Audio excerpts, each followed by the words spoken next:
any city, in any country. Go to any mental institution or halfway house you can get yourself to. When you reach the front desk, ask to visit someone who calls himself the Holder of Rage.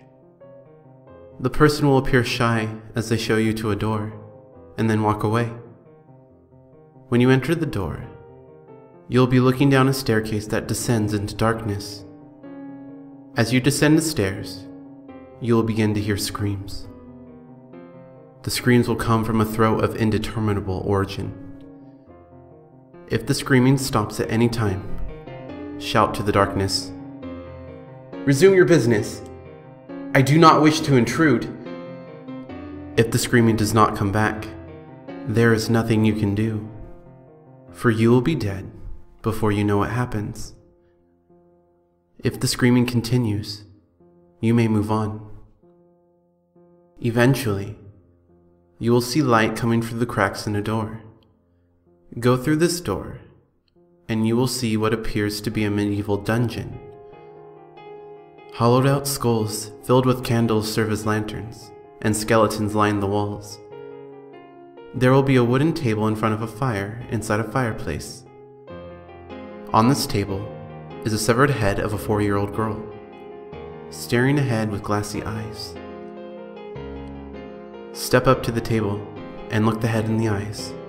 In a clear, commanding voice, ask, "Who will stop them from coming together?" The head will look you in the eyes and tell you the tale of a man.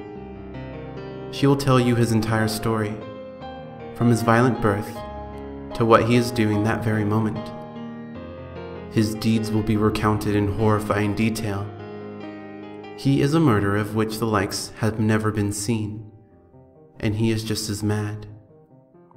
If at the end of the story, the head tells you, "He is listening to our conversation," you'll be dragged out of the room and never be heard from again. You will experience all of the most horrifying things ever conceived, and you will be kept alive until you have experienced them all. If she tells you he is elsewhere, he is now looking for you. He will not stop until you are dead or the objects come together. She will tell you to pick her up. Pick the head up by the hair and look at the table where she was. Sitting there will be a needle, covered in dried blood, semen, pus, and countless unidentifiable substances. That needle is object 21 of 538. The hunt has begun, and the clock is ticking.